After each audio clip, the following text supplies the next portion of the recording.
My name is Samer Shahata, and I teach Middle East politics in the Department of International and Area Studies in the College of International Studies here at OU. And on behalf of the College of International Studies and the college's Iranian Studies program, I'd like to welcome you to tonight's lecture entitled Iran and the United States, Permanent Enemies or Natural Partners by Stephen Kinzer. We are very fortunate to have Mr. Kinzer with us this evening. But before I introduce him, I'd like to say a few words about how this event this evening is made possible. In 2010, through a generous donation by Mohammed and Jalal Farzaneh, who are here with us, the University of Oklahoma was able to create an Iranian Studies program, including an endowed faculty position in Iranian Studies with focus on culture and history of modern Iran. In the last 4 years, the program has become one of the most active Iranian Studies programs in the U.S., hosting numerous lectures, conferences, events intended to take up questions about Iranian history and politics. Now, let me say a few words about Stephen Kinzer and why we are so fortunate to have him with us this evening. Mr. Kinzer is an award-winning foreign correspondent whose articles and books led the Washington Post to place him, quote, among the best in popular foreign policy storytelling, unquote. Mr. Kinzer spent more than 20 years working for the New York Times, most of it as a foreign correspondent. He was the Times bureau chief in Nicaragua during the 1980s and in Germany during the early 1990s. In 1996, he was named chief of the newly opened Times bureau in Istanbul. Later, he was appointed a national culture correspondent based in Chicago. Since leaving the Times, Mr. Kinzer has taught journalism, political science, and international relations at Northwestern University and Boston University. He has written books, numerous books, he's a prolific author, about Central America, Rwanda, Turkey, and Iran, as well as others that trace the history of American foreign policy. He contributes to the New York Review of Books and writes a world affairs column for The Guardian. He is presently a journalist in residence at Brown University's Watson Institute for International Studies. I've only managed so far to read one of Mr. Kinzer's books, which is outside, and I highly recommend it, All the Shah's Men, An American Coup and the Roots of Middle East Terror, and I look forward to reading Overthrow, and of course his most recent book, The Brothers John Foster Dulles, Allen Dulles, and Their Secret World War. Please join me in welcoming Stephen Kinzer.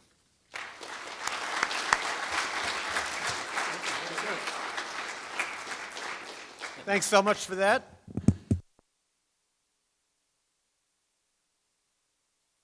So you can hear everything I say. I guess I didn't need the microphone for that. Well, it's really wonderful to be out here and just see how much interest there is in Iran here in Oklahoma.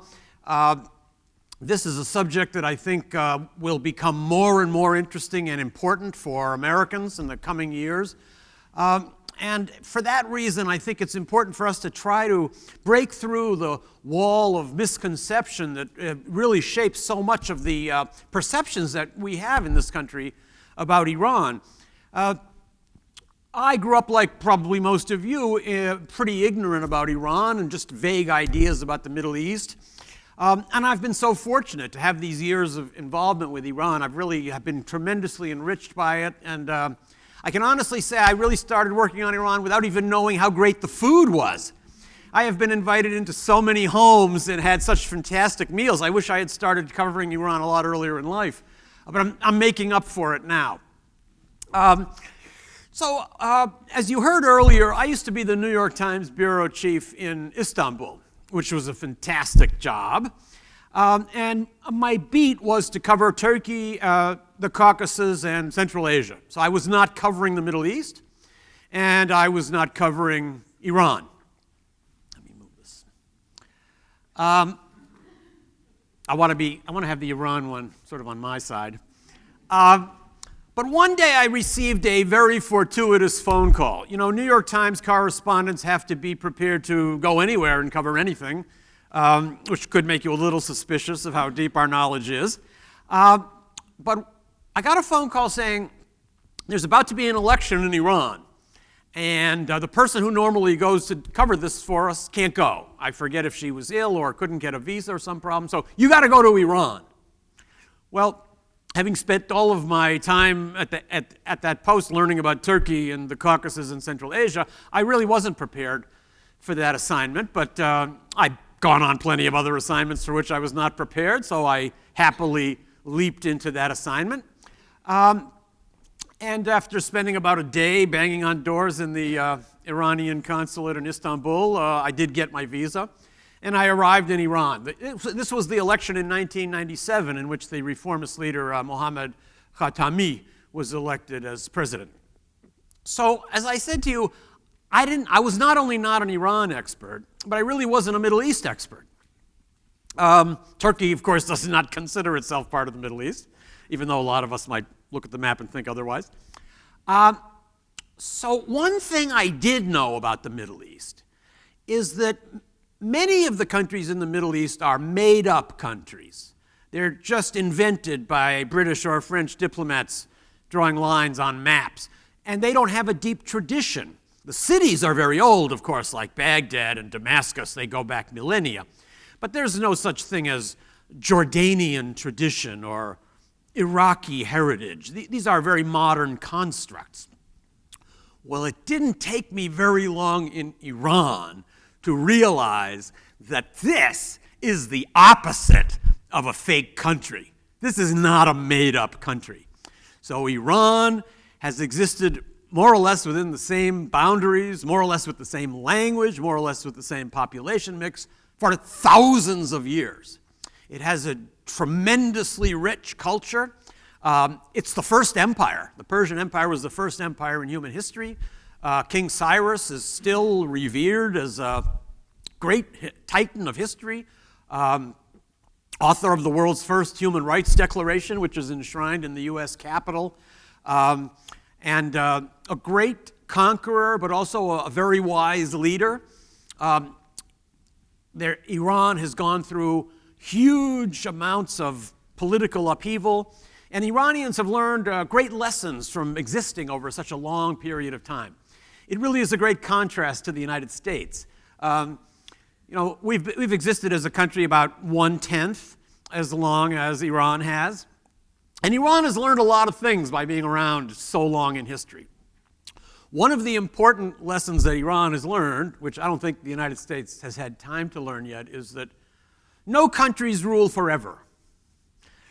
Countries can be powerful and hugely influential for centuries. Then they start to decline. And they have low points. And they can get very low. And then they come up again. And they might go down again. That is a cycle of history. Americans are not quite prepared for this. And I think that's part of the reason for the psychological shock we're in now, because the very short arc of our history is somewhat misleading. It teaches us that a country can always get richer and stronger and more powerful, and that will go on forever. We're slowly sensing that maybe that's not going to be the case with us, and we really don't know how to deal with that. That's a good lesson we could learn from Iran. So in my first trip to Iran, I had a chance to travel all over the country. I got in a car with my photographer and an interpreter. We went everywhere. The country was quite open because it was a presidential election. There were a number of reporters. It's a huge country. And I got to sense some very important aspects of Iranian life.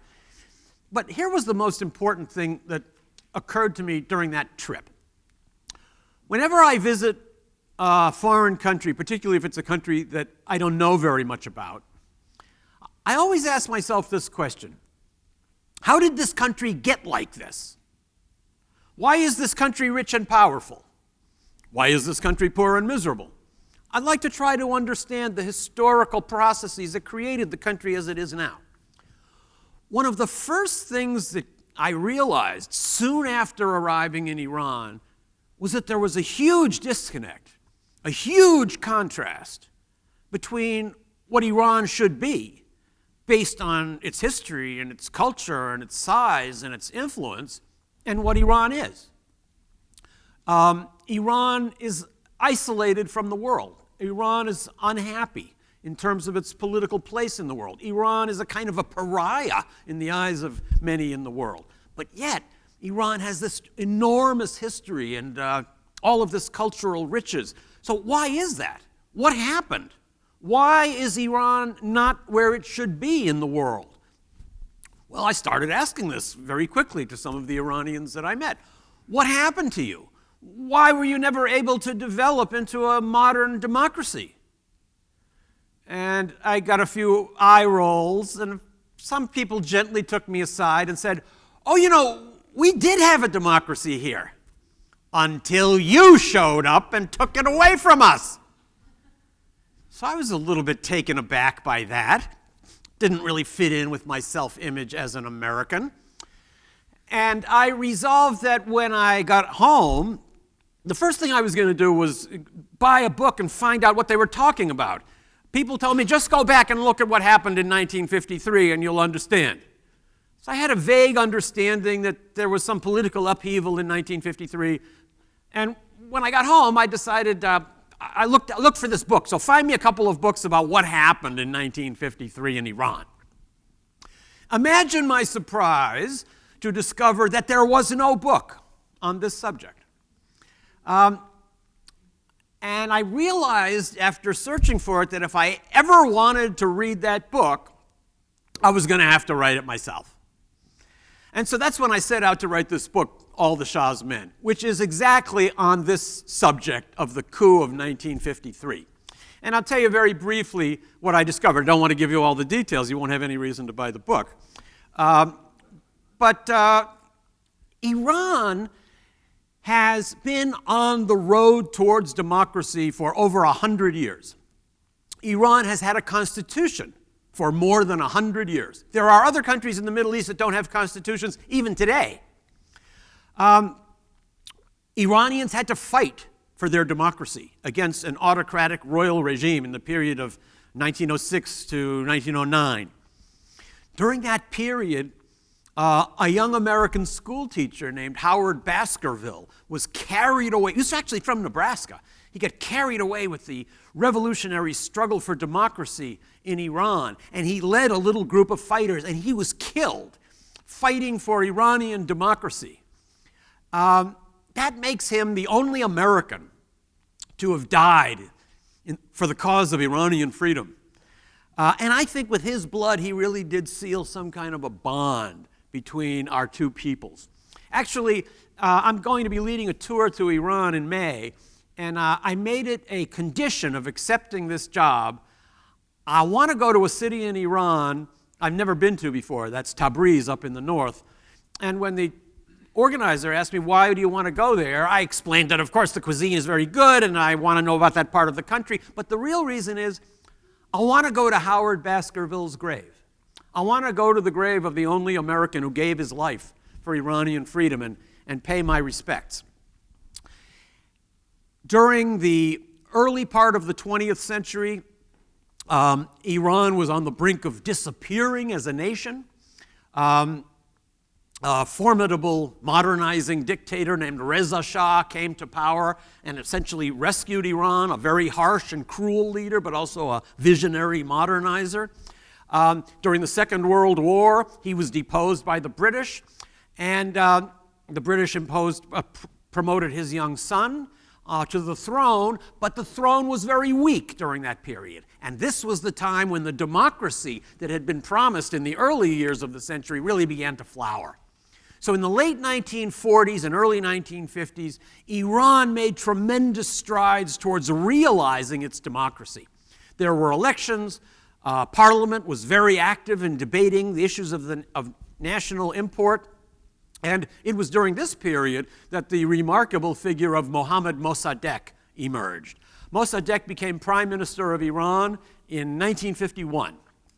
He was a very theatrical, dramatic figure, and he became famous as a member of Parliament for his advocacy of one cause. Iran, as you may know, is sitting on top of an ocean of oil. Starting in the beginning of the 20th century, this oil has been the property exclusively of one company in Great Britain. And this company is owned mainly by the British government. So what it meant was that the British had a full monopoly on all drilling, refining, exporting and selling of Iranian oil. No Iranian had any right to Iranian oil. The entire standard of living in Britain, all during the 1920s and 30s and 40s, was based 100% on Iranian oil. Every factory in Britain was running on oil from Iran. Britain has no oil, has no other colony with oil. The Royal Navy, which projected British power all over the world, was fueled 100% by oil from Iran. Meanwhile, the people in Iran were living in some of the most miserable conditions of anybody in the world. It was Mossadegh who came up with this idea that this was the great injustice of Iranian life. On the day that he was elected by Parliament as prime minister, in his typically dramatic fashion, he responded to his nomination by pulling out a piece of paper out of his jacket pocket. This must be a great scene in some future movie, and saying, "Thank you for nominating me as prime minister, but before I accept, I want to read you this one proposal I have." It was a proposal to nationalize Iranian oil and make it the property of the Iranian people. He said, "I want the parliament to vote first in favor of the idea of nationalizing our oil. If you vote for this, then make me prime minister, and I will accomplish it." That bill was passed unanimously by the Iranian parliament. Mossadegh became prime minister, and with the full support of the Iranian people, he fulfilled the great mission of that country in the 20th century, which was to take back control of their one great natural resource. Now, needless to say, the British were not so pleased with this. The British tried everything they could to get rid of Mossadegh. They tried to bribe him. They tried what we now call sanctions. They blockaded the flow of goods into Iran. They required all the British technicians who were working in the giant refinery to go home, even though many of them wanted to stay and Mossadegh wanted to keep them. They imposed a military naval blockade around the refinery port in case the Iranians could find any way to refine the oil. Under the unequal treaty that the previous Iranian monarchy had signed with the British promised that they would train Iranian technicians to run that refinery. But of course, they never did.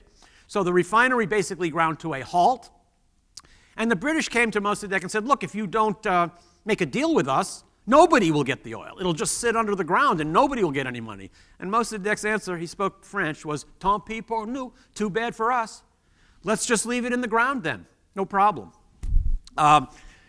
The British tried to organize what they called a quasi-legal coup against Mossadegh. In any parliamentary democracy, of course, the parliament can have a no-confidence vote in the prime minister at any time, and the prime minister must resign. So the British started bribing members of parliament to vote no confidence in Mossadegh. But Tehran is actually quite a small town, and not surprisingly, Mossadegh got wind of this. He found out what the British were doing, and he did the only thing that he could do to protect himself. He closed the British embassy, and he expelled all the British diplomats. Among those diplomats were all the agents and spies that were doing the bribing of the parliament. So now the British were out of cards. They had nothing. They had no way to get rid of Mossadegh, and they had lost this great national asset. So what did they do? They decided to ask their friends in Washington for help. The British sent one of their principal intelligence officers. Actually, the guy that had been the head of the British intelligence MI6 spy service in Tehran before Mossadegh closed the embassy, to Washington to make this deal. His mission was convince the Americans to overthrow Mossadegh for us. This guy, Christopher Montague Woodhouse, has written a memoir. He has had a very colorful life. He did many other things. This was actually just a small part of his career. But there's a page or two in his memoir about this mission. And those couple of paragraphs really turned to red on the page to me when I read them. What he wrote essentially was this: I was flying across the Atlantic and trying to think through my presentation. How was I going to make this appeal to the Americans? And I realized that the argument we were supposed to use probably wasn't going to work. That argument was, this madman took away our oil company, please overthrow him so we can have our oil company back. I realized that wasn't going to mobilize the Americans. I had to find another argument. And knowing as I did what Americans were thinking in the early 1950s, I came up with a new idea. I decided I'm not even going to mention oil. I'm going to come up with a completely different argument. My appeal is going to be, you guys should overthrow Mossadegh because Mossadegh will lead Iran toward communism. Now, Mossadegh was an elderly, feudal landlord who despised all Marxist and socialist ideas. But we didn't know very much about that. In fact, as I was writing this book, All the Shah's Men, I read all the declassified documents. You can trace the development of the coup against Mossadegh almost day by day as it goes through the American policy process. And there's only one time that I found when one American official in a meeting of the National Security Council questions the idea that we should be overthrowing Mossadegh to stop communism. And it was none other than President Eisenhower himself. Essentially what he said, I'm paraphrasing now, was, I'm glad we're overthrowing Mossadegh to stop communism, but I didn't realize that Mossadegh was a communist. And the Secretary of State, John Foster Dulles, had a great answer. He said, oh, you're right, he's not a communist, but Mossadegh is old. Mossadegh is sick. He could die. He could be overthrown. There could be upheaval. There is a communist party in Iran. Iran is on the border with the Soviet Union. They have a lot of oil. There could be instability. Ultimately, that could lead to a communist takeover. And Eisenhower essentially was satisfied. He said, okay, I get it. Let's overthrow him. So in the middle of the summer of 1953, the head of the CIA Middle East Division, an officer named Kermit Roosevelt, arrived in Iran with the job of overthrowing Mossadegh. Kermit Roosevelt was none other than the grandson of Theodore Roosevelt, who had been responsible for America's takeover of Cuba and Puerto Rico and the Philippines and other places. So I'm thinking maybe the regime change gene might be running in that Roosevelt family. So Kermit Roosevelt got to Iran and set to work on his project. That was actually one of the most interesting parts of the story for me. I asked myself, so how do you overthrow a government? Suppose you get sent to another country and your job is overthrow the government. So what do you do on the first day? You get to your office, Monday morning. How do you start? And then what do you do on the second day? Well, I now know. And I've often thought if this professor thing doesn't work out, I've got another career. Because the regime change thing seems to be very hot these days. Anyway, I don't want to give it all away, but to put it very briefly, within a couple of weeks, Kermit Roosevelt had bribed more than half the newspapers in Tehran, which started publishing terrible things about Mossadegh. Mossadegh was a Jew, a British agent, a homosexual, everything that they could come up with. The CIA was feeding them all these stories. Kermit Roosevelt also bribed mullahs to denounce Mossadegh from the pulpits in the mosques. He bribed military officers and police units. He even hired one of the most famous gangsters in Tehran, a guy who was wonderfully named Shaban the Brainless, to bring out his gang of thugs. And he told them, what I want you to do is rampage through the streets, break the shop windows, fire your guns into the mosques, beat people up, and yell, "We love Mossadegh and communism." That was pretty clever. I might have thought of that one, but Kermit Roosevelt was even smarter than I would have been. He came up with an even better idea than that. After he sent Shaban the Brainless and his mob through Tehran, he hired another mob to attack Shaban's mob. So you had days of bitter street fighting in Tehran, and Kermit Roosevelt's idea, which actually I think was very clever, was to try to convey to the ordinary citizens of Tehran that Mossadegh had completely lost control of the country. And it worked. And also Mossadegh, having lived in Switzerland and being so profoundly democratic, didn't want to send police out to crush these rebels. His idea was, people have a right to express themselves, and the right thing will come out of this. I don't think he ever realized that the CIA was behind all this. And certainly the people rampaging on the streets had no idea who was paying their bosses. So at the end of August, after just 3 weeks in Tehran, Kermit Roosevelt succeeded in his plot of overthrowing the democratic government of Mohammad Mossadegh. That episode really was a great object lesson in how easy it is for a rich and powerful country to throw a poor and weak country into chaos. Mossadegh was not only overthrown personally, the entire democratic system in Iran came to an end. That was the end of democracy in Iran. You can imagine what a traumatic shock this was for Iranians at the time. It's something that they've never gotten over because they've never managed to return to where they were in 1953. So, as a result of our coup, we reinstalled Mohammad Reza Shah back on his peacock throne. He had bravely fled to Rome on the first day of trouble in Iran.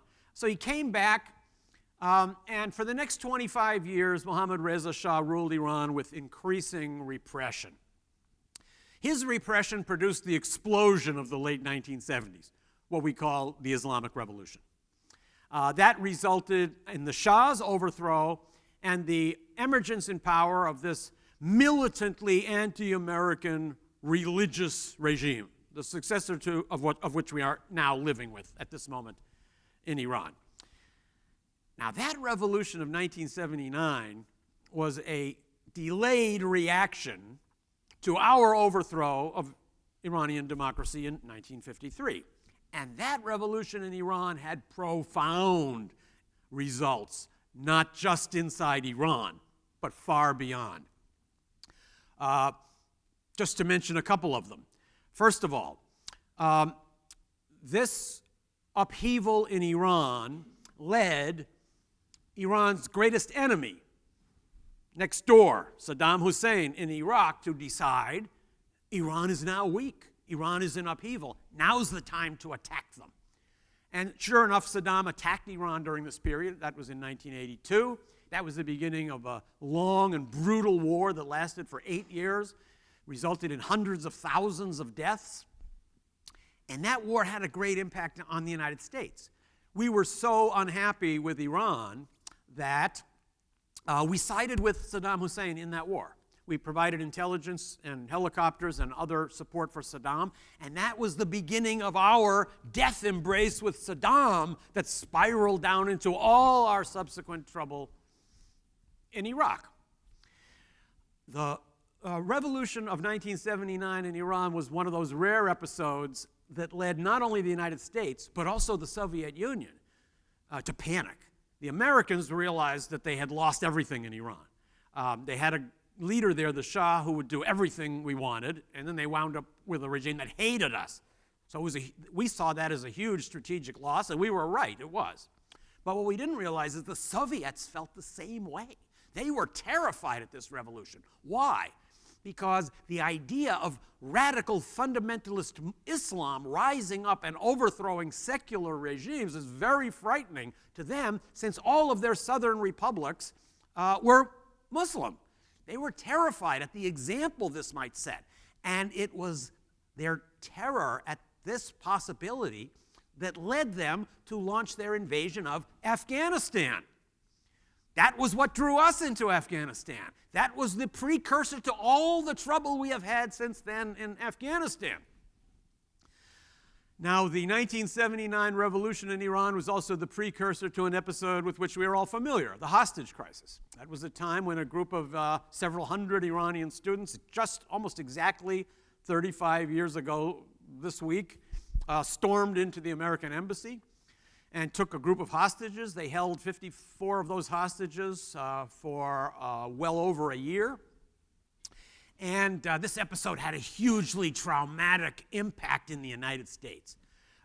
It was deeply humiliating for us. We were watching on television every night as those blindfolded hostages were walking around being taunted by Iranians who held up this sign that really, I think, deeply wounded Americans because it was so true. And the sign said, America cannot do anything.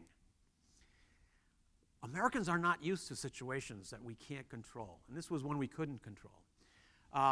That crisis left a deep scar on the American psyche. Now, when Americans look at the U.S.-Iran relationship, essentially we date it all from the hostage crisis. For us, U.S.-Iran relations begin and end with the hostage crisis. That's the huge episode. Everything else is just background noise. But for Iranians, the world looks very different. To them, the hostage crisis was an unfortunate incident at a time when there were a lot of unfortunate incidents. They were about to go into a war that shattered their whole country. That was a trauma far greater than the hostage crisis. To them, the real decisive moment in U.S.-Iran relations was the 1953 coup, the crushing of Iranian democracy. So we have parallel narratives that never really coincide. We understand history in completely different ways. And I think that's one of the difficulties that have impeded reconciliation between these two countries. Now, there have been a number of efforts to try to bridge this gap over the years. There have been times when Iran seemed ready to extend a hand of friendship, but we weren't ready. There were times when we started to try to extend a hand of friendship. Iran was not ready. There have been some moments when it really looked like this might happen. Perhaps the most promising one was at the time right after the 9/11 bombings. You might know that in the entire Muslim world, there was only one place where large numbers of people spontaneously went out onto the streets with candles to mourn the tragedies of 9/11, and that was in Tehran. Iran was the only country in the world, in the Muslim world, where people came out in great numbers in sympathy with the United States. And the Americans were then desperate to do whatever we could to overthrow the Taliban regime that had been the nest from which this terrorist attack emerged. We didn't really know anything about Afghanistan. But the Iranians knew all about Afghanistan. Don't forget the entire western third of Afghanistan used to be part of Iran until they lost a war in the 18th century, and the language is the same. Iran has very, very deep contacts and very detailed knowledge of Afghanistan. Also, Iran is the militant enemy of radical Sunni jihadist movements like Taliban and Al-Qaeda. While the United States was still trying to embrace the Taliban, when we still wanted to do business with the Taliban, the Iranians were warning us, don't get together with these guys. They hate us and they hate you. Finally, we realized they were right. So now, finally, after 9/11, the Americans were ready to fight the Taliban, and the Iranians came to us and said, okay, we're with you. We're going to help you. We didn't know how we could overthrow the Taliban. It was the Iranians who told us, you should get in touch with the Northern Alliance, this group of non-Pashtun tribes in the north of Afghanistan. They hate the Taliban too, and they will be your ground fighters. The Americans, as you remember, never sent large amounts of ground troops into Afghanistan. We did the bombing, but we needed a ground force. It was the Iranians who connected us with the Northern Alliance. After the war was over and the Taliban was overthrown, we had to figure out what would be a new government for Afghanistan. We had something called the Bonn Conference in Germany, in which various Afghan factions came. Of course, the Northern Alliance, having done all the work on the ground, decided that they should name the new president of Afghanistan. But the Americans didn't want that because we wanted a president who was Pashtun, who represented the largest ethnic group, even though that was the group from which the Taliban sprung. It was the Iranians who went to the Northern Alliance and convinced them, you have to stand down. You have to stand back and let the guy the Americans want, Karzai, come in as president. So it was through their help that we not only overthrew the Taliban, but established the Karzai regime. The Iranians really believed this was the moment now when they were going to start reconciliation with the United States. Immediately after that is when President George W. Bush made his famous speech placing Iran in the axis of evil. He took two of the world's worst terror dictatorships, North Korea and Iraq, and then he threw Iran in with them. This was a huge shock to the Iranians. Later, many years later, I read this interview. I still can't get it out of my mind with the speechwriter who wrote that speech. And they asked him, how did you ever think to put Iran in the category with those two other countries like North Korea and Iraq? And he said, well, I wasn't in the first draft, but somebody read it and said, if it's an axis, you can't have just two, you need three. So we had to put it in another country. We thought, well, how about Iran? Oh, let's put them in too. So that's the way Iran became part of the axis of evil. There are a series of other terrible misunderstandings like that. But finally, within the last year or so, we seem to be finally on a page where we're reading the same words and thinking the same things. The nuclear negotiations going on in Oman, and finally they're going to be finishing in Vienna soon, are highly promising. Whether we will reach an agreement by this week, which is our next deadline, is highly uncertain. There's a lot of brinksmanship going on in the last minute in all these kinds of negotiations. I do think the senior leadership in Iran has made a decision that this is a good thing, that lifting of the sanctions is something Iran needs, and surrendering the idea of nuclear weapons is not going to be a big sacrifice for Iranians. So I think the hardliners in Iran who are making a lot of money off the sanctions and are opposed to reconciliation are under control. I'm not sure the hardliners in Washington are under control. Maybe we need a supreme leader who can put them in line the way the supreme leader has apparently done in Iran. So militants on both sides are determined to try to upset this agreement. Nonetheless, I think we're at a very promising moment now. And this is something of profound importance. It's not just this question of two countries that have been enemies that should stop being enemies. There's a huge strategic benefit for both sides, and particularly for the United States in these negotiations. And when I look at the world, I conclude that the only real durable basis for international relations is the pursuit of national self-interest. Countries always, in the end, pursue their own interests. You need to realize this fact if you want to try to reach any kind of diplomatic agreement. What you have to do is find ways that national interests coincide. So I'm all in favor of the United States pursuing its own interest in the world. But my only caveat is this. Let's pursue our own interest, but let's be careful to think about what really is in our interest over the long run, and not do things that just make us feel good for a few days, but actually wind up undermining our security over the long run. This is a trap we have fallen into too often. If we can reach some kind of an accord with Iran that leads to not simply reduction in the nuclear threat, but also some broader opening between our countries, we can produce great strategic benefits for ourselves. What would they be? Well, first of all, Iran looks at the world, as all countries do, to figure out what are its true existential threats. And I can tell you, at the top of the list is not America.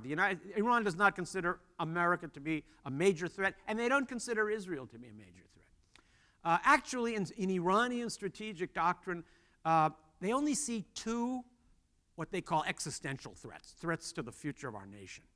The first one is radical jihadist Sunni militancy, the Al-Qaeda, ISIS, Taliban nexus. Don't forget that Iran is, of course, the heartland of the Shia branch of Islam. And people of the ISIS, Al-Qaeda persuasion essentially want to kill every Shiite in the world. So that's a pretty good reason to be against them if you're a Shiite. These people are invaluable allies to us, the Iranians, in our fight against this militancy. And they have a huge advantage over us in their ability to fight those people. It's because they're from the neighborhood. They've lived there for thousands of years. We are outsiders. We're coming from thousands of miles away. We have a different religion. We don't know the neighborhood. Iranians are the best possible allies we can have in the fight against what we consider to be our greatest enemies in that part of the world. It is not sensible for us to try to wage this war that we seem to be going back into without partners on the ground. And Iran is the only real country in that part of the world that wants to be our partner. Our so-called friends, like Saudi Arabia, are actually the source of all the money that is going to al-Qaeda and ISIS. So Iranian participation in our struggle against radical terrorism in the Middle East will make a decisive difference. Iran has a great ability to help stabilize Iraq. Don't forget that Iraq is the only country in the world outside Iran where there's a Shia majority. Shias have a deep connection to Iran, and Iran has an ability to stabilize Iraq that no other country has. Iran also has a great ability to help stabilize Afghanistan. But of course, they're only willing to participate in those projects if they can be sure that the Afghanistan that they help stabilize will then not be used as a base for people to attack Iran. Once we can work out some kind of an accord with Iran, Iran can be a great stabilizing factor in that part of the world. Iran also shares a number of other social and political interests with us. Just to take one, Iran has developed in recent years a terrible drug addiction problem. They are right next door to the country that produces most of the world's heroin, Afghanistan. That heroin, as it comes out from Afghanistan to the west, is all passing through Iran. In the old days, it just used to pass through, but now a lot of it is leaking out. Read your newspapers every day. Opiate addiction in this country is a serious problem. You can only control this problem at the source. You cannot control it at the consumer level. Iran and the United States are ideal partners in the anti-drug project in Afghanistan. That's a project that cannot be won simply by repression and burning fields. It's a deep, long-lasting agricultural development and social project. Iran understands that. So that's a kind of a project that Iran can participate in with us. And let me make one other observation. Iran is a model of stability when you compare it to the countries around it. Iran is near Syria. Iran is near Iraq. Iran is near Afghanistan. Look at what has happened to those countries. But it hasn't happened to Iran, and it's not going to. When the Arab Spring uprisings were going on, and idealists were pouring out on the streets to overthrow their dictatorships, people asked me often, when is it going to happen in Iran? When is the revolution happening in Iran? And I tell them, oh no, forget that. Iran already had its revolution in 1979. Iran has a great lesson for the rest of the Middle East. And maybe I could put it in Shakespeare's phrase. It is sometimes better to bear those ills you know than fly to others that you know not of. Iranians across the political spectrum got together in 1979 to overthrow the Shah. Everybody. The communists, the Mossadegh liberals, the Islamists, people that hated each other and didn't agree on anything came together to overthrow the Shah. Why? Because they all agreed on one obvious fact, which was, we don't know what's coming next, but it has to be better than this. Well, what happened? They got something worse. They have learned a profound lesson of history, and that is try to work within the limited space that you have and make progress slowly. Iran is on the road to democracy, but Iranians have learned from their history to be patient. It's something Americans have not learned. Many of you remember the Green Movement protests that resulted from the apparently fraudulent election of 2009. They were brutally suppressed by the police, and I was in Iran shortly after that. And I remember meeting a family that was having a picnic. It was out at Cyrus's tomb, actually. And I was just chatting with people. I went to this family, and I asked this guy about the Green Movement. He had participated, And I said, oh, wasn't it awful? Wasn't it terrible? What are you going to do now? And he said, well, we tried something. It didn't work.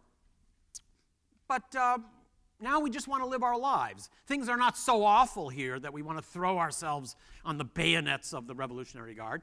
He said, we're going to get the result we want. We're just not going to get it on the exact timetable that we expected. And that's a very Iranian way of looking at life and the world.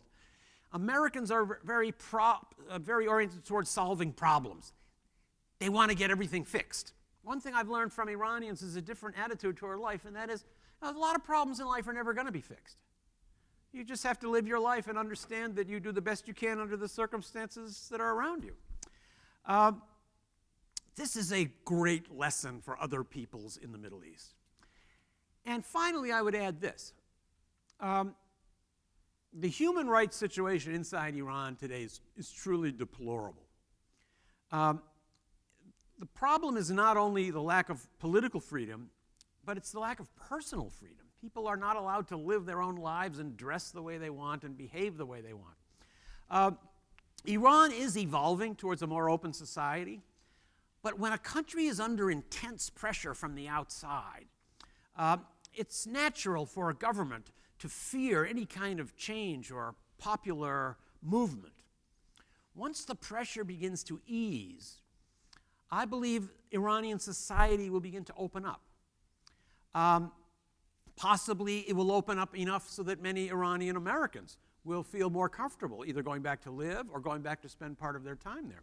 I don't think there's a diaspora in the world that has a higher level of talent than the Iranian diaspora. If you look in the computer industry and in medicine and so many other fields in the United States, you'll find Iranians up at the top there. So there is a huge untapped potential for Iran.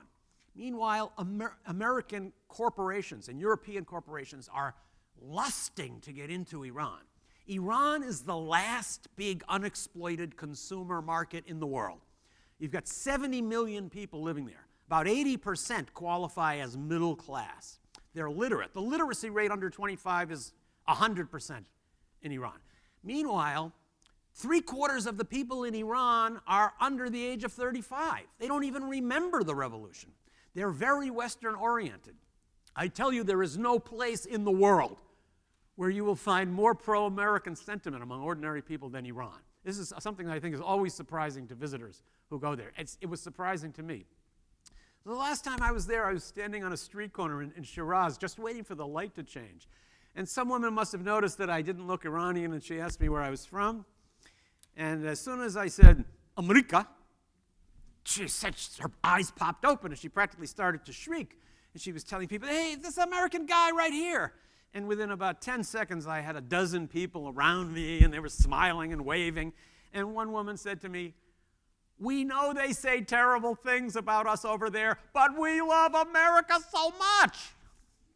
You don't even get that in Canada. There is a tremendous this is a country that is full of possibilities. And it's possibilities for business, for human cooperation, and for civil society. Iran, if allowed to develop freely, can become the kind of democratic society that can become a model for the countries around it. This is the way regions change. You don't bomb a country into democracy. You turn a country into democracy by having a model nearby that transfers its example. And there's no prospect that Syria or Iraq or most of the other countries in that region are going to be able to fulfill that role. Iran has the assets that we need to advance our own American security interests at the same time that we take steps that will help open up Iranian society and make Iran a better place for Iranians to live. Why is it so difficult for us to grasp this? I think a lot of it has to do with emotion. Emotion is always the enemy of wise statesmanship. Americans are still caught up in the emotions left over from the hostage crisis. I can tell you I was in Washington not very long ago, and I met a guy who is very immersed in the Washington establishment. He has been a journalist there for practically as long as I've been alive, which hasn't been quite as long as some of you might think.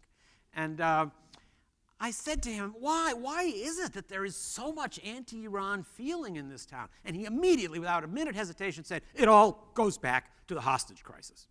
That's what opens the minds of American politicians to the anti-Iran propaganda that pours in from various sources. Now, it's true that these are two countries that have inflicted grievous harm on each other. We've both hurt each other a lot. You cannot escape from this history.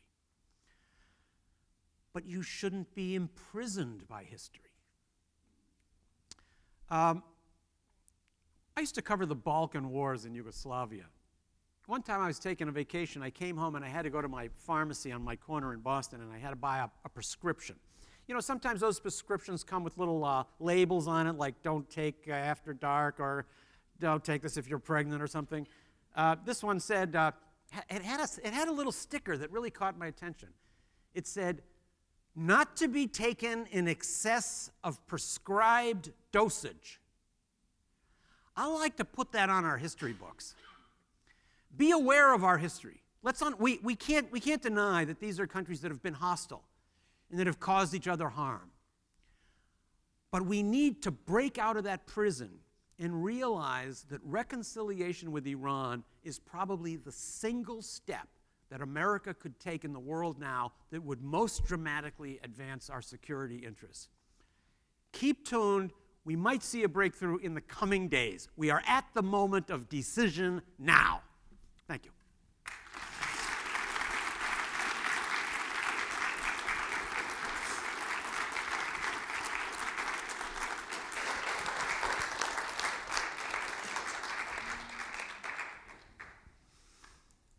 Thank you very much. Professor Kinzer has kindly agreed to take some questions, so I'd like to open the floor to questions, and we have a roving microphone here, so if you could raise your hand if you have a question, and the microphone will come to you.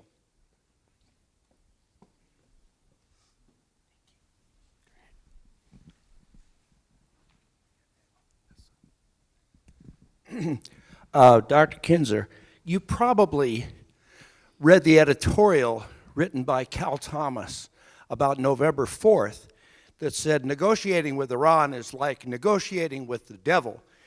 And there was paragraph and paragraph and paragraph about nuclear weapons, and of course Iran is building a nuclear weapon and so on. And it seems as though certainly Cal Thomas and a faction of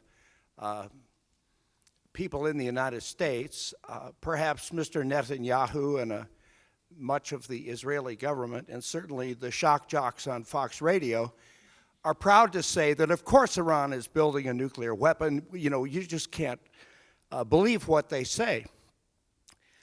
Please talk about the inspections going on in Iran and the preconditions to the negotiations that are now going on in a way that might satisfy, or at least I'd like to have your opinion, if they do in fact demonstrate that Iran is not building a nuclear weapon, which is the great fear that I think blocks the rapprochement that you're talking about. That's a very reasonable fear, and I share it myself. If you look at the history of the Iranian nuclear program over the last 20 years, you can see repeated instances where the Iranians have lied and cheated. They've actually taken a great page out of the Israeli book. That's how Israel built its nuclear program. They consistently denied that they were doing it, and when Americans sent inspectors to the Dimona plant, they actually had construction workers in there putting up false walls and pretending that their centrifuges did not exist. So the Iranians have done the same thing. I don't advocate any agreement that relies on trusting Iran to do anything. And that's not what this is about. There must be ironclad verification mechanisms built into any agreement. That is an absolute must. But this is the way to prevent Iran from having a nuclear weapon. You know, bombing them will not do it, because you can't bomb knowledge. You can't bomb the knowledge of how to build a nuclear bomb out of people's heads. And assassinating nuclear scientists on the streets is not a way to do it. The way to do it is to have intrusive inspections and make sure we know everything Iran is doing. If we cannot include that as part of the deal, there won't be a deal. But look what our policy has produced up to now. When we started these sanctions, the number of centrifuges in Iran was under 1,000. Now it's over 10,000. So the sanction project has had the exact opposite effect that we had hoped it would have. And talking about this larger issue of Iran being the devil, it's really interesting to me to see the way people have come up with this concept. I actually don't think it has much to do with Iran itself. Iran is not really a place, it's not a physical spot with people and a history and a particular culture in the minds of many of these people. Iran, to them, is just the latest name that civilization has always given to the force of barbarism that wants to destroy civilization. It was just like the barbarian hordes that attacked Rome. We put this onto communism in the 1950s, or terrorism. Now it's called Iran. It's just that horrific force that wants to destroy civilization. And when I hear these members of Congress and columnists ranting like this, I have a little fantasy. And my fantasy is that when I'm in Washington and listening to one of these speeches, I get up and interrupt. And I interrupt this way. I hold up an outline map of the world. And I say, can you show me Iran on this map? Point it out. Where is it? I don't think they know where Iran is on a map. And many of these people, I don't even think know where Israel is on a map. They don't need to know. So I'd like to see there be a rule in Congress that you cannot advocate the occupation, bombing, or attacking of any country that you can't find on a map. Wonderful. Thank you. Before we take a second question, let me take the prerogative of the introducer or the MC to ask a question also following up on this to kind of push you a little bit harder. And I agree with much of what you've said, but how would you respond to the following? You said that states pursue their interests. Having nuclear capability is in Iran's interest. Bruce Riedel, who was National Security Advisor to President Clinton, has said if he was the National Security Advisor to the Supreme Leader, he would tell them, pursue nuclear capability. The lesson of Iraq, the lesson of North Korea, the lesson of Libya, vis-a-vis American foreign policy, is if you have nuclear weapons, North Korea, and so on, the United States is not going to pursue regime change against you, right? That's the first point. Second point is, if you look at Iran's regional interests and ambition and weight, Iran supports Hezbollah. Iran supports the Syrian regime. Iran, whether this is good or not, is opposed to the Sunni minority regime in Bahrain, is opposed to America's ally Saudi Arabia. Thirdly, there is the question of Israel. However you view this, U.S.-Israeli relationship, I think it's fair to say that the Israelis are quite terrified of the possibility of U.S.-Iranian rapprochement, right? And then fourthly, intentionally, because usually human rights, unfortunately, is not at the top of American priorities when it comes to foreign policy, there are real issues with regard to Iran's human rights record. And so how would you respond to that kind of more realist perspective about why Iran might be pursuing nuclear capability, about why Iran's regional ambitions really are quite different from what America wants to see in the region and so forth? Thank you. You should be a professor. Okay, you raised some very good points. First of all, about nuclear weapons capacity being in Iran's interest. I think you can argue the case that Bruce Riedel argued, that nuclear capacity could be helpful for Iran in some ways. But if you look at it in the larger sphere of everything that pursuing nuclear weapons will bring down onto Iran, I think they could make the calculation it isn't worth it. We are becoming more and more isolated as we are thought to be pursuing this project. Therefore, considering our overall interests, maybe it would be better to surrender this one in the hope that we can then pursue our other interests. And I repeat, if you want to prevent Iran from ever having a nuclear weapon, reaching an accord with Iran that includes ironclad guarantees of inspections is the best way to do it. As far as rapprochement with America being against our interests, against our regional interests, I think it's true that some of our traditional friends in that part of the world don't like this idea at all. We found out a great phrase in one of those WikiLeaks cables where the king of Saudi Arabia tells the American ambassador it's time to cut off the head of the snake. He was talking about Iran. Maybe it's time for us to ask ourselves who our real friends in the Middle East are. Saudi Arabia has been a good friend to American oil companies, and it's been a great consumer for our weapons industry. But Saudi Arabia is the source of the seed funding for all these radical Sunni movements against which we've been fighting for years.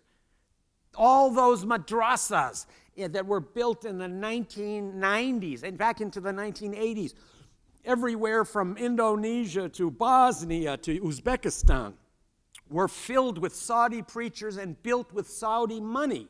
I saw that happening when I was covering Central Asia. Those are the schools for the terrorists that have come out to kill Americans. Saudi millionaires and billionaires from other parts of the Gulf are the principal financiers of these organizations, which makes sense because they're promoting this rigid, austere form of Islam that is dominant in Saudi Arabia. The Saudi state is built on a deal between the Al Saud family and the Wahhabi clergy. The deal is this: the Al Saud family supports the Wahhabi establishment and allows it to maintain the kind of religious rule that it wants, and encourages it and finances it to go out and promote radical, fundamentalist uprisings throughout the Islamic world. In exchange, the clergy promises not to promote any upheaval in Saudi Arabia and not to criticize the strongly un-Islamic behavior of the 6,000 princes who rule Saudi Arabia and spend the oil money in the casinos of Marseille. So Saudi Arabia, in the long run, is pursuing policies that I would argue have undermined American interests. It's true that during the Iraq War, Iran was indirectly responsible for projects that wound up killing Americans in Iraq. That's a real truth. It's also true that Americans have been killed throughout that region as a result of what Saudi Arabia has done. And you know, it's interesting. When I talk to American Middle East policymakers who are inside the consensus or the government, and I put this to them: how can you be arguing for supporting Saudi Arabia when Saudi Arabia is doing this and this and this? And they all say, well, you're right that that's what they do, but you have to understand the Saudi situation. You got to realize where they are, the complex domestic political pressures that are underway there, which is, I understand that. That's a good answer. But I want to know, why don't you say that about Iran too? Iran also is in a very complex geopolitical and domestic environment. And if you want to try to excuse bad behavior on one side, you should try to do it on the other side as well. As far as Israel goes, I'm going to tell a story about the last time I was in Israel. I was actually there for a conference about Iran. And if you want to get detained at the airport in Tel Aviv, just tell them when they ask you, what are you doing here? You say, you're coming to talk about Iran. You immediately get taken off into another room for interrogation. Fortunately, I had been given a phone number to call at Tel Aviv University where the conference was going on. They told me, you will be stopped at the airport. You will be detained.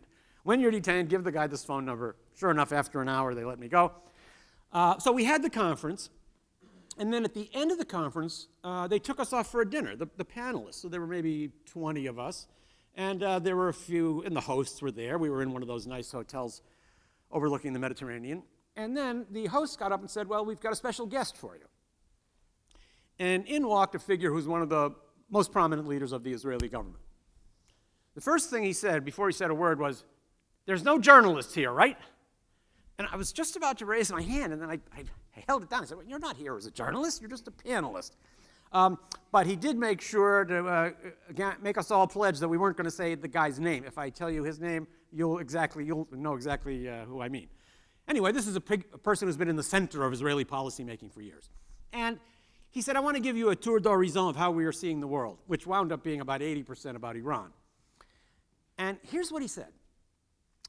He said, you're all reading, most of us had come from other countries. He said, you're all reading in your newspapers in your home countries about how we're terrified of Iran getting a nuclear weapon because we know that as soon as they get a weapon, of course, they're going to bomb us.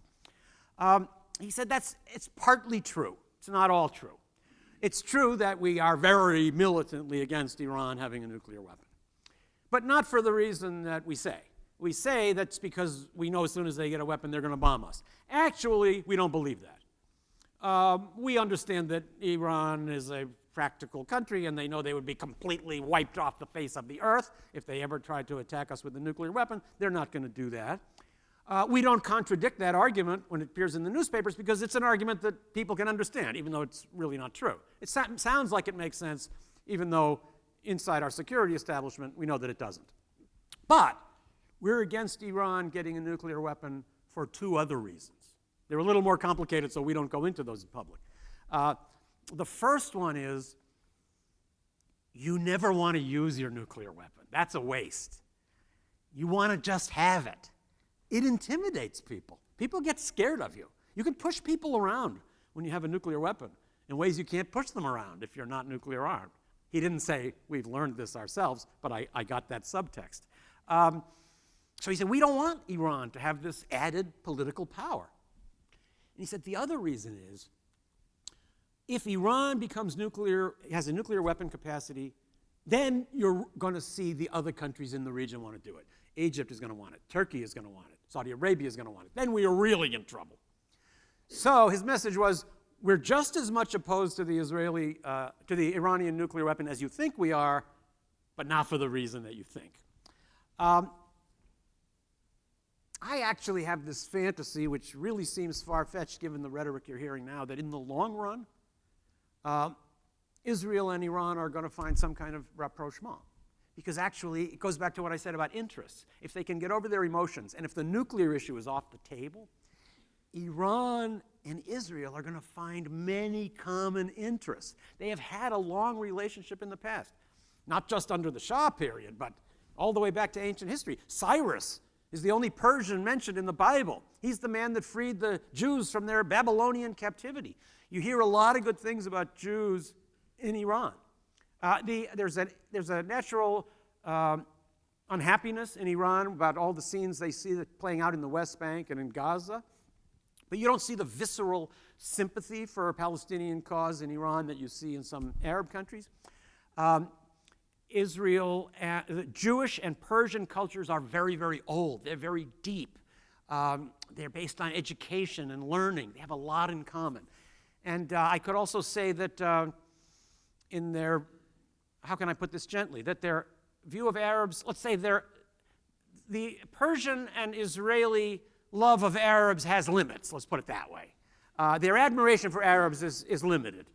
I'm going to just leave it at that. So they have common feelings, common strategic goals in the region. I think that if they can get past the problems that divide them now, in the long run, Iran has more in common with Israel than it does with many of the other countries in its neighborhood. And I think Israel at some point could come to realize this too. It will take some ideological evolution on both sides, but those are very old cultures and they're used to evolution, and they're both very interest-oriented. And finally, I completely agree with your final point about human rights. The human rights situation in Iran is awful.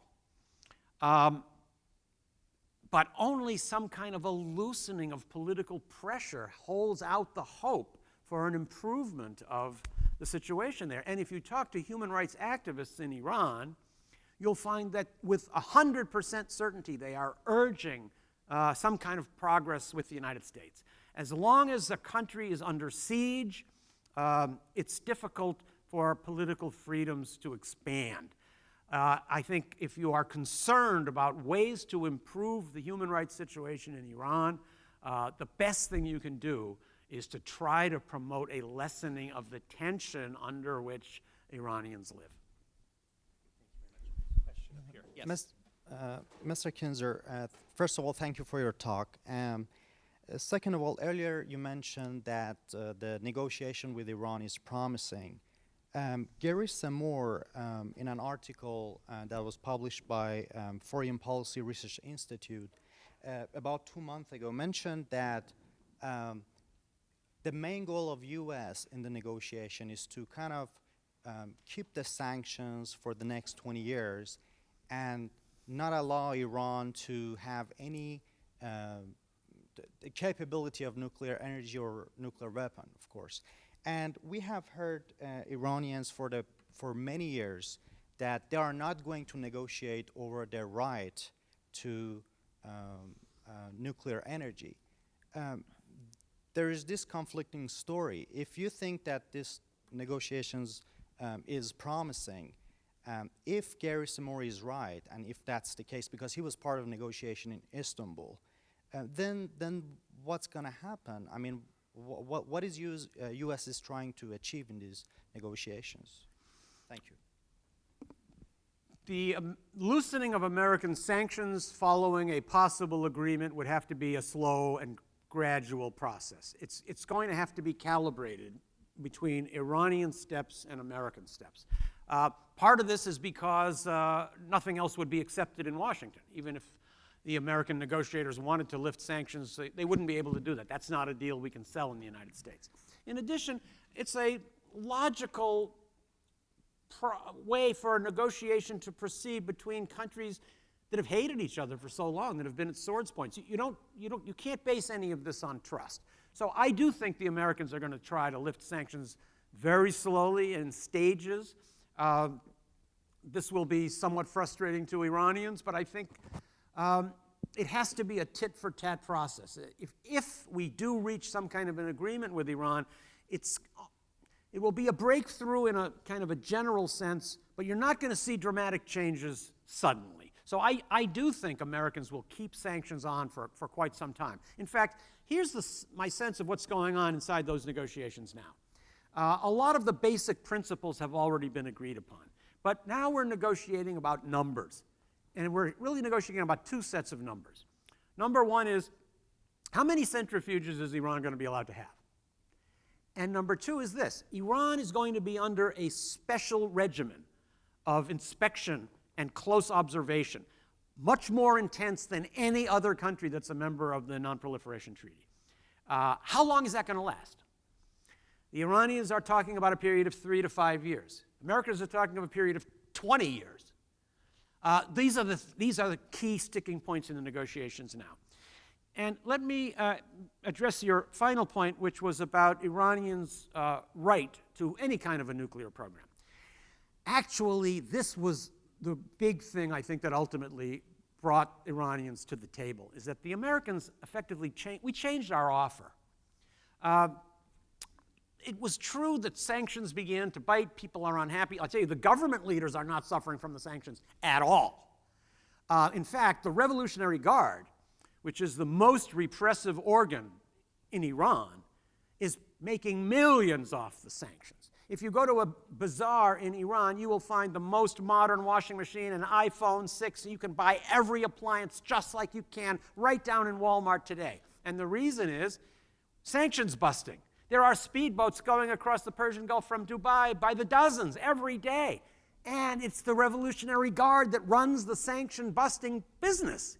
If the sanctions are gone, the Revolutionary Guard is going to lose a lot of money. That would be great, I think, from the perspective of the Iranian public and certainly for the outside world, but that's a reason why there are people in Iran that love the sanctions. But here's the way the offer was changed. Under the Bush administration, the basic bottom line was Iran cannot have nuclear enrichment. No enrichment. So no nuclear power, no medical isotopes, nothing. Obama changed the offer. Obama said, we're going to negotiate over how much enrichment Iran can have. So you could have some, not enough to get you to weapons grade, but we recognize your right to have some enrichment. That really opened up the eyes of the Iranians, and that, coupled with the emergence of a new regime in Tehran, I think, is what brought us to the relatively promising point that we're now at. Okay. Yes, here in the third row.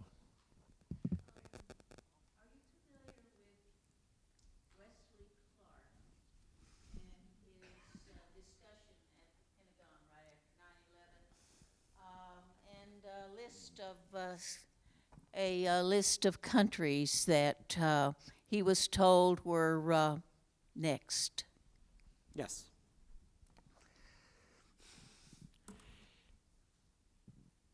When the Americans were preparing our invasion of Iraq, we heard from the Iranians.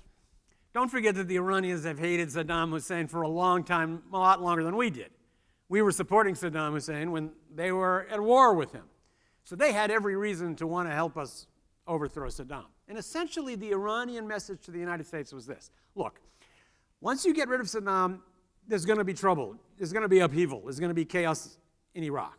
We know Iraq very well, especially the south, where the Shia live. We can help you control this. But that's only going to work if we're with you from the beginning. We'll help you overthrow Saddam. We'll be part of the coalition. And then we can help you stabilize it. But we're not going to, don't call us later. Don't go in by yourself, and then when there's chaos, call us, because then we're not going to be available anymore. And that's what we decided to do. We decided to go in by ourselves. Why would we ally ourselves with Iran, which we then considered to be an enemy? So Iran was excluded from that project.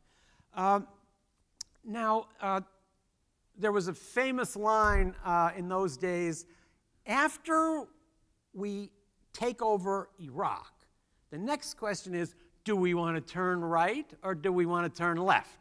In other words, is Syria next or is Iran next? And I think this is the reason why we didn't want to cooperate with them. Our idea was, we're not cooperating with you, we're coming after you next.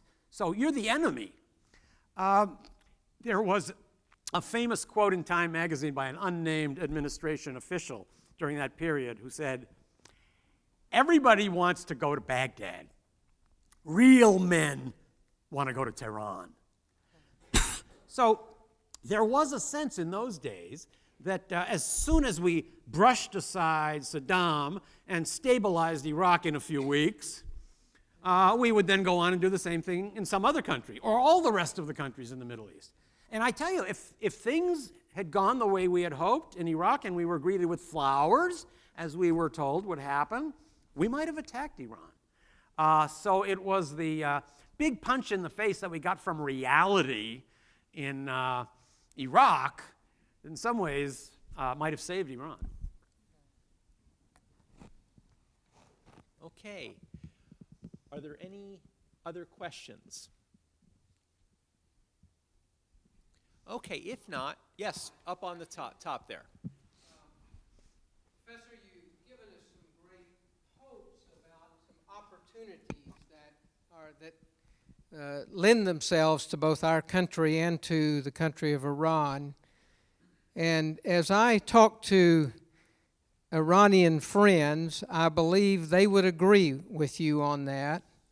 But I'm wondering what the prospects are that the leaders both in Iran and those who are policymakers in Washington are also seeing some of those opportunities and might try to pursue them. I think it's clear that there's division in both capitals. We have Ayatollahs in Washington and Tehran who are very unhappy with the prospect of reconciliation. In Iran, I think the main force is the one I just mentioned, the Revolutionary Guards, which have their own reasons to oppose reconciliation. But I've noticed, as I've tried to follow the development of politics in Iran as these negotiations are underway, that rebellion against the negotiations and condemnation of the negotiations has been slapped down pretty successfully by the supreme leader. He has obviously made a decision that, although he doesn't want to give up the anti-Americanism, that it's one of the fundamental pillars of the Islamic State. He does think that a nuclear deal is in Iran's interests. And I think he understands the political exigencies inside Iran. The election of Rouhani by such a large margin really was to me an example, and I'm sure the leader understood this, of how the people of Iran really want change. So we had an episode, for example, in the Iranian parliament just within the last 10 days, in which a member of parliament got up and started denouncing the negotiations. He wants them to stop. He says they're un-Islamic, they're against our country, they're undermining our national interests. We're talking with, basically he said, like Cal Tom, he said we're negotiating with the devil. We shouldn't be doing this. And the speaker tried to quiet him down. He wouldn't quiet down. They turned off his microphone, and then they pulled him out of the parliament chamber. And in Iran, the parliament debates are broadcast live on national television. So everybody saw this. That had to be because the word has been passed down. I don't want any criticism of these negotiations right now. So on the Iranian side, I feel that if an agreement is signed, you're not going to see a big rebellion against it. I wish I could say the same in Washington. We don't have a supreme leader. We have a leader, but he doesn't seem very supreme. I can see a big pushback in Washington. I anticipate that. And I'm sure that the negotiators are aware of that and are trying to come up with an agreement that will address some of the fears of critics. Nonetheless, there's no doubt that there's a large group in Washington that's so caught up in the paradigm of conflict that they can't conceive of this concept, a good deal with Iran. Any deal with Iran is a bad deal, they feel.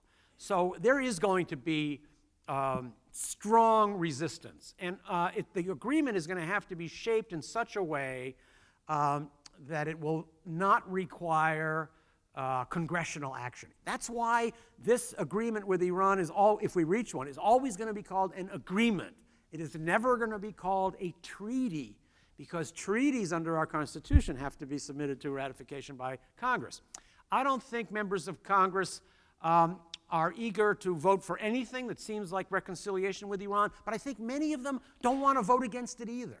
And I think while they might make angry speeches, they'd be just as happy to blame Obama and then let it unfold and see what might happen. I think this agreement is also going to have to include clauses that will not be reversible by another administration. We have to get enough, if there's an agreement, we have to be able to get enough done and make enough progress in the next 2 years so that the agreement cannot later be wiped away. So in short, I wouldn't even give more than a 50-50 chance that we're actually going to reach an agreement. But if we do, I would see, and if you were to tell me an agreement ultimately will be reached, but it will be torpedoed, then I would predict if it's torpedoed, it will be torpedoed in Washington, not in Tehran. And I think, if I can close with this, that leaves us with a great responsibility. It will be a moment when Americans, ordinary people, can make a difference in the world by trying to address our elected leaders, our local representatives in Congress, and try to persuade them to break away from 35 years of hostility and finally give reconciliation with Iran under strict vigilance and control the chance it deserves. Thanks so much for having me.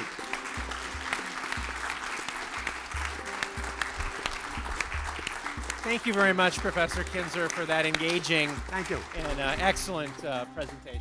Thank you you. very much, and thank you for attending. We look forward to seeing you in the future at other College of International Studies events. Thank you.